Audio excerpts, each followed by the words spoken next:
You're tuned into Goeiemôre, good morning. Whenever new wheels hit South African roads, Juliet McGuire, award-winning automotive content creator, Ignition TV presenter, and motoring journalist, is the first to test drive and give us an unsolicited and honest review. Juliet joins us now live from Cape Town. Welcome to Goeiemôre, good morning, Juliet. Thank you for having me. Oh, it's an absolute pleasure. I would love to know, where did your love for motoring and all things with wheels, 2 wheels, 4 wheels, where did that start? Do you know, it's always such an interesting question because I think a lot of sort of automotive and motoring journalists fell into this career. And I sort of was one of those. I had a boyfriend in high school who loved cars and sort of got me into it. And then I ended up finding out that there's a career in this and one can actually, do this. And so I sort of went and did an internship and then thought, oh no, I love this. Okay, I'm sticking with it. And then my passion probably grew more. I don't think I even started with it. I think that it's also fantastic, and I'm sure you get this question a lot, but for a woman in this space, you have really paved the way to show young girls what is possible. We can also talk about cars. We can also talk about technology. We don't have to kind of stand in the back of the row and listen to what the men have to say.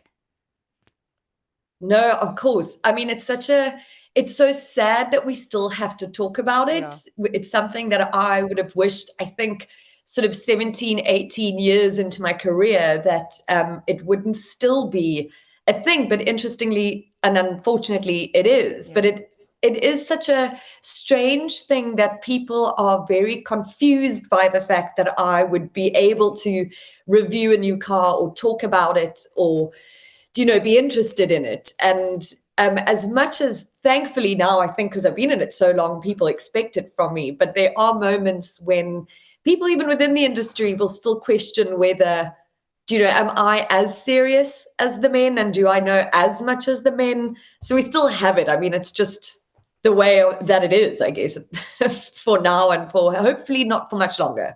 Yeah.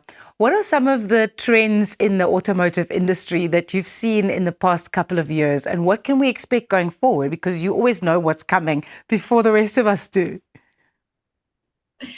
I think probably the most obvious, or the two most obvious, are sort of the new energy vehicles, the electric vehicles that have all come in to South Africa and continue to. And then, of course, the absolute takeover from China. That's been something that which has been quite amazing to witness, that South Africans have taken on really well. And I think from a country that is so legacy brand crazy and big, sort of Toyota and Volkswagen and whatever, you've now got people interested in these cars from China.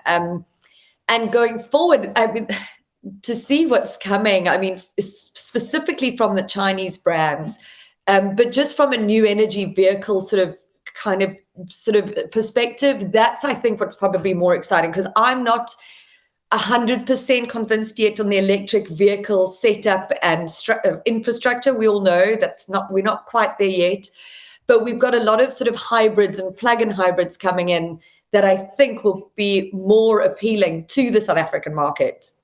Speaking of what's appealing to the South African market, I don't know if you can say, but I'm desperate to find out from you.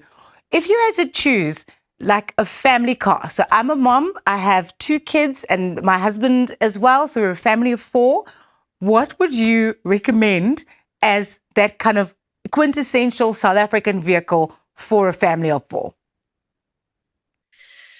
Do you know, it's such a difficult question to get asked, for the reason that there's so many factors that actually play into it, like budget being one of them. If I personally, everyone always says to me, what's your favorite car? And everyone always thinks it's going to be a supercar. Mine is the Volvo XC60 or even the XC90. It's just one of my favorite. I love that they're safe. I love that they are premium. So that on a premium level would probably be the car that I would always recommend. And then sort of coming down a little bit would be sort of like a Kia Sportage, also one of my favorite family cars. If I had the money, a Kia Carnival, it's the big MPV. That would be a big one. And then genuinely a number of probably something like a Haval H6 if I'm going to go into the Chinese side of things and sort of value for money, for size and tech and again space because of what we need for families. So it always changes, but for now I would say those were on my radar. I'm so glad that you could join us this morning, Juliet, and I'm also so glad that you gave us something from across the spectrum. Thank you so much. Where can people follow you and get your content and see what you have to say about the vehicles in South Africa? My biggest platform is YouTube. I'm about 1,000 from 200,000. So I'm like, everybody get on there and subscribe. And that's just Juliet McGuire on YouTube. And then otherwise, mostly Instagram and all the sort of social media stuff. And of course, Ignition TV. I'm a regular on there. I've been on there for about 15 years. So I don't think I'll be going anywhere else. I'll be still there. Well, thank you so much for joining us on Via TV this morning. That was the award-winning automotive content creator. And just what a vibe of a human being, Juliet McGuire. Dis nou tyd om oor te gaan na jou sport met ons liewe Arnold Geerts. Arnold, Morning. What a cool interview, hey? Yeah, lovely. And she really does do a good job. She's very good at what she does. And it's lovely to get that insight from a woman when it comes to cars.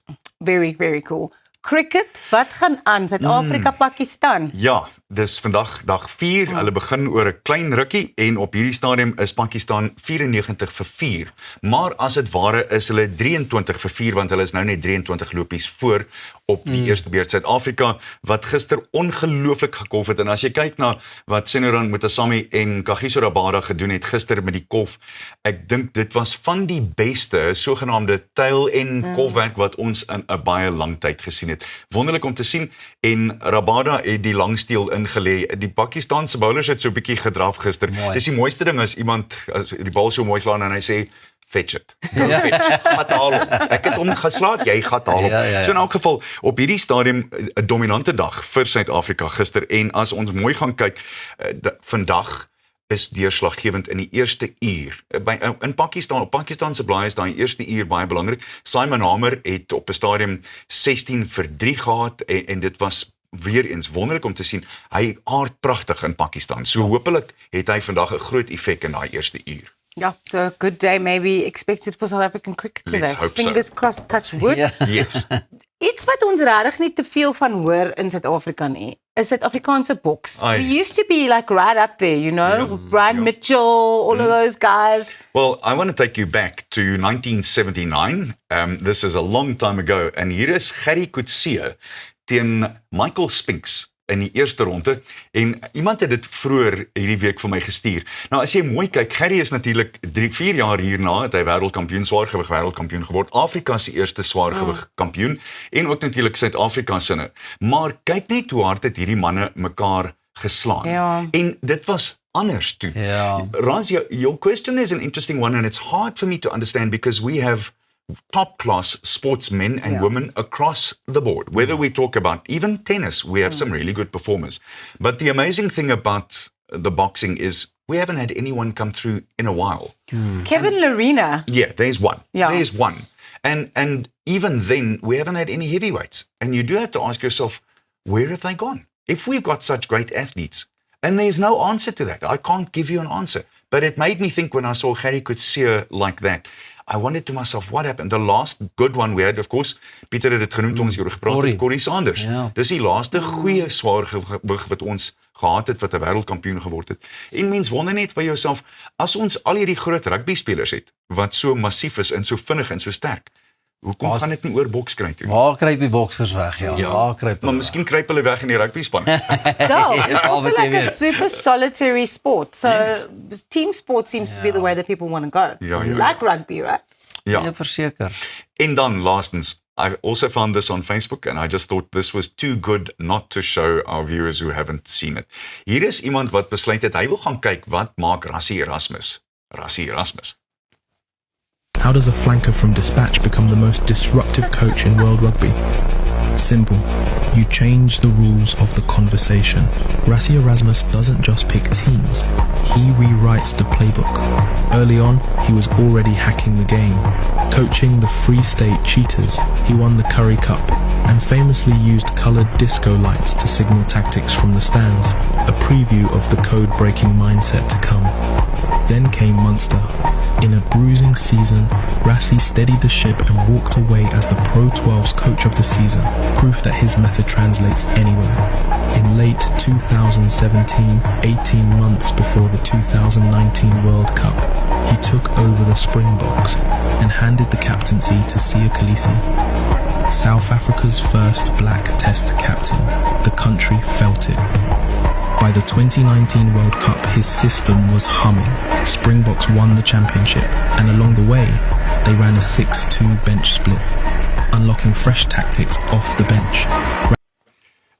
What a Dit guy. was vir my ongelooflik om te kyk hoe iemand van oorsee dit sien. En dan kan mens regtig terugkyk en sê, miskien waardeer ons hom nie genoeg nie.